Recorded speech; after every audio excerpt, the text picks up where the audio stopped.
Have you ever felt that? That sort of gnawing internal conflict? You know, you want to act, you feel you should act, but you're just overwhelmed. Or maybe you get advice that seems to pull you in, well, two completely opposite directions. Yeah, that happens all the time. It's a timeless human dilemma, isn't it? It really is. Well, today we're embarking on a deep dive into an ancient text that, maybe surprisingly, maybe not, speaks directly to these kinds of modern struggles. It's chapter 3 of the Bhagavad Gita, often known as Karma Yoga, the path of selfless action. A really crucial chapter. Exactly. This isn't just some old scripture, it's a pivotal section. It's where Lord Krishna is guiding Arjuna through this moment of really profound confusion. Right on the battlefield. The stakes couldn't be higher. Yeah, right on the brink of this huge war. So our mission for you today really is to pull out the profound, actionable insights from this dialogue. It's incredibly rich. Actionable is the key word there. Absolutely. We'll help you understand what true action actually means, why it's, well, utterly unavoidable, and crucially, how adopting this perspective can transform your life. Leading to purpose, maybe even liberation. Yes, leading towards purpose and liberation. We'll really unpack why performing your duties, but with a selfless, detached attitude, dedicating all your actions to a higher purpose. Why that isn't just philosophy, it's a practical path. Okay, so get ready, because we're going to uncover some, I think, truly eye-opening ideas and some incredibly practical guidance, too. Definitely. We'll set the stage for talking about the sheer inevitability of action. The immense power of selfless duty. The responsibility of setting an example. Yes, and ultimately, how to conquer that sneaky internal enemy, desire itself. That's a big one. Okay, so let's unpack this right from the start. We've got Arjuna, this great warrior, facing what seems like an impossible dilemma. He's really torn. On one hand, Krishna has been talking about, the superiority of knowledge, intellectual realization, almost suggesting a path of renunciation, right? Like withdrawing from the world. Yeah, step back, gain wisdom. But then, almost in the next breath, he tells Arjuna, get up and fight this violent, bloody war. It seems like a total contradiction. You can see why Arjuna would be confused. Absolutely. His specific confusion was basically, Krishna, please, just give me one decisive path. Which way do I go? It's such a relatable question, and Krishna's clarification is, well, it's absolutely fundamental, he says. No one, not even for a moment, can remain without action. You can't just not act. You literally can't. It isn't a choice we get to make, it's more like a cosmic truth. All living beings are compelled to act. It's driven by what the Gita calls the three gunas. The gunas. Yes, the modes of material nature. Sattva, which is goodness, clarity. Rajas, that's passion, activity. And tamas, which is ignorance, inertia. And these aren't just abstract ideas. Not at all. They're constantly at play within us, within you, driving your every impulse, your every behavior, understanding which guna might be dominant in you at any given moment. Like, am I feeling clear-headed or really driven, or maybe just sluggish? Exactly. That can give you incredible insight into your own motivations and actions. Or, your lack of action sometimes. And Krishna doesn't really mince words here, does he? He gives this warning that I found really striking. Against the hypocrite. Oh yeah, that's a strong passage. Someone who might physically restrain their senses, force themselves not to act outwardly. That's disciplined on the surface. Right, but their mind is just constantly dwelling on sense objects, on what they're supposedly giving up. It really makes you think about how much control can just be an outward show.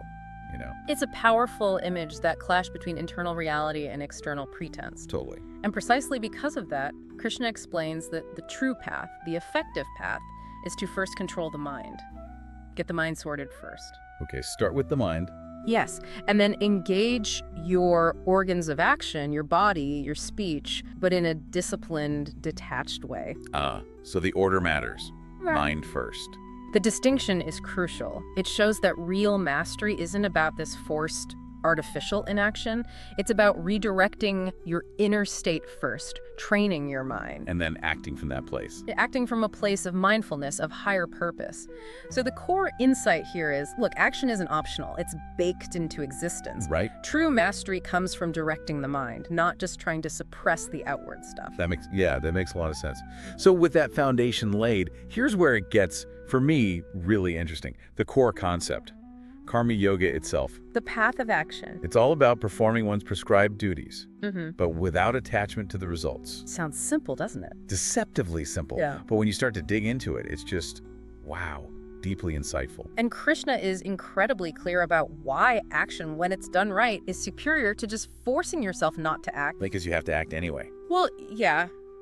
He points out that even just maintaining your physical body requires work. You have to eat, breathe, move. So the teaching isn't stop acting, it's transform how you act. Right. He emphasizes that all actions should be performed as a form of sacrifice. And he redefines yajna here, which I found fascinating.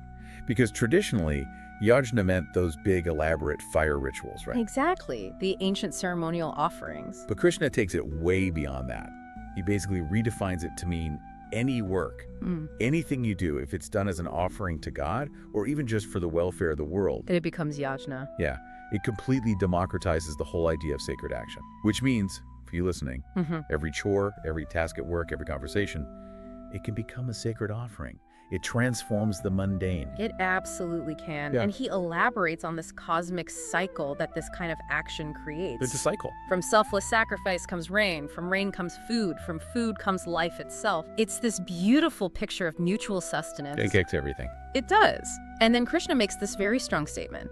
He calls people who just enjoy the bounties of nature, take everything in, but don't give back through selfless action. What does he call them? Thieves. Wow. Strong word. It is. He teaches that by performing actions for a higher purpose, by acting in the spirit of selfless duty, you are actually freed from the bondage of karma itself. So the action doesn't bind you then? The practical takeaway is profound. Right action, done selflessly, doesn't bind you, it liberates you. And, to really drive this home, the importance of selfless action, Krishna doesn't just preach it. He uses himself as the ultimate example. Which is incredibly powerful. Yeah. Even he, as the Supreme Lord, performs his duties. Not because he needs anything, obviously. Right, he's complete in himself. But purely to set a perfect example for humanity. Just think about that for a second. It's a profound statement, and this extends directly to the responsibility of, leaders or anyone considered wise or enlightened. Okay, how so? Krishna emphasizes that a wise person shouldn't unsettle the minds of the less informed. The ignorant, as the text says. Right. They shouldn't just stop doing things, cease all activity. Instead, they should perform their duties with detachment, precisely to inspire others to follow a righteous path. So act correctly to show the way. Exactly. This was a direct instruction for Arjuna. As a warrior, his duty was clear. Fulfill that duty, fight the righteous war, not just for himself, but for Dharma. Dharma.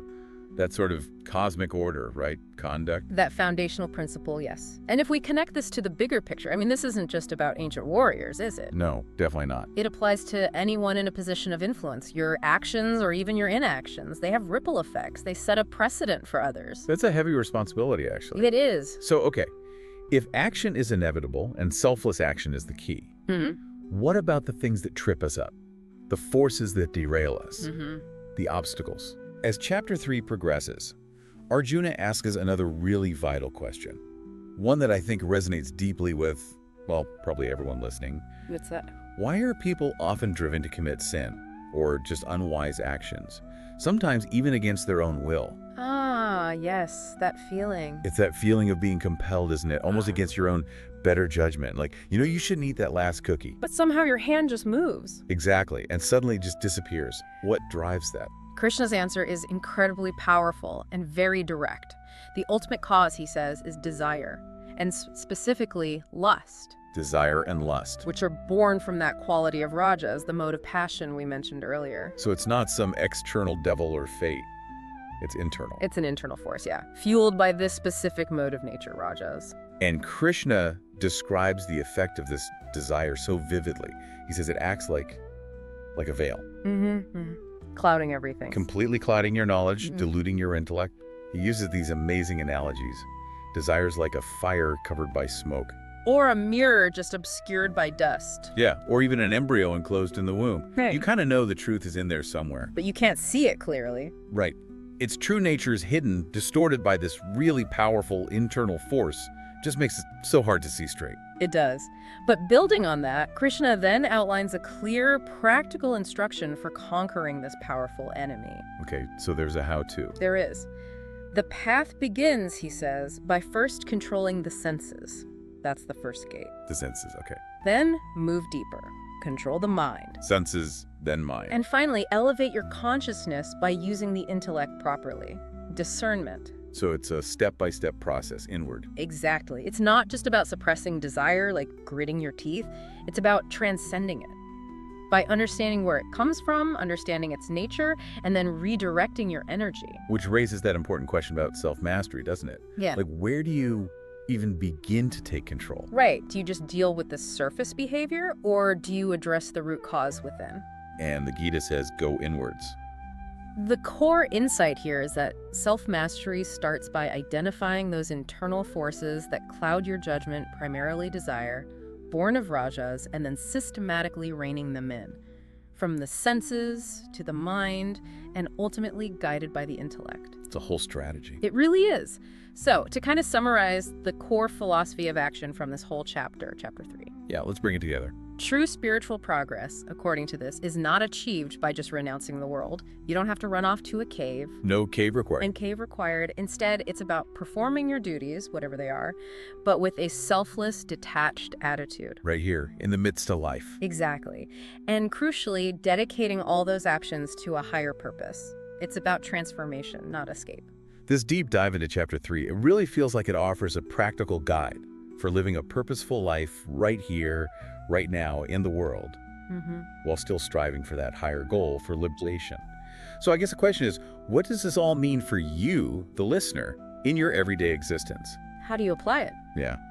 If all action is truly inevitable, as Krishna says, and as selfless action is the path to liberation, how might a deeper understanding of your own gunas, those modes of nature influencing you right now, Sattva, Rajas, Tamas, and understanding your specific duty, your Dharma, maybe how might that fundamentally change how you approach things? even the small stuff. Even the smallest tasks, the most mundane interactions, or maybe the biggest challenges you're facing in your daily life.